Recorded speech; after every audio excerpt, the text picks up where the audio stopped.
started choreographing Medusa scenes, it grew to be something much bigger than I originally envisioned. It grew into more of a three-part arc. Medusa as priestess in the temple, and then in the rape of Medusa, and then Medusa as Gorgon.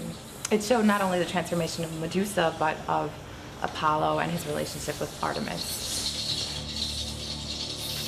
I did a lot of research into Greek music and dance.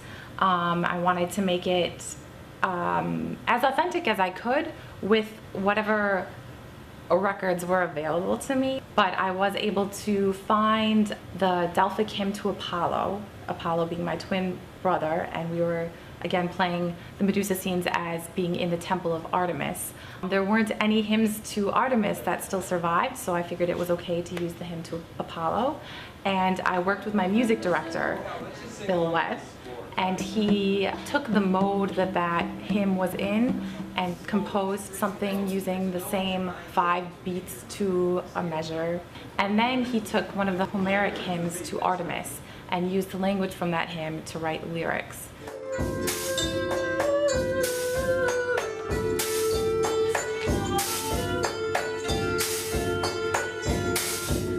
The 3 motifs were, the first was statues, which were derived from photos and artifacts of Greek temple dancers that I found in some books in the library. So I showed those to my actors. I had everyone pick out 2 dance figures that spoke to them and had them use those in the beginning of the temple scene. Everyone acted as if they were worshipers in the temple. Festivals honoring Artemis were more solemn occasions than some of the other goddesses. And then individually, each of them went into a prayer phrase that I had developed, 6 different gestures that related to things people might be praying for when they come to the temple of Artemis, like having a good hunt, hunting a bear or a bird or snakes.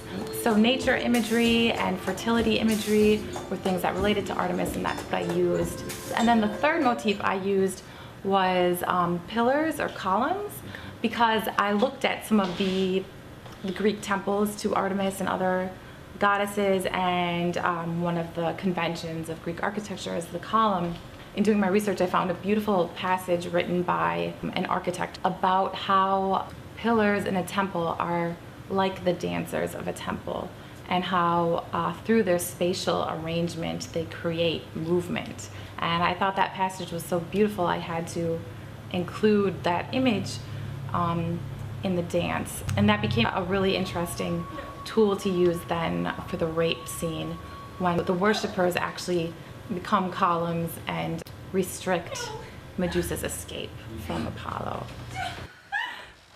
The rape scene was a big challenge for me because it is such a sensitive topic, and in fact I worked a lot to make sure that they were comfortable with doing a rape scene, and I didn't want to be literal about it.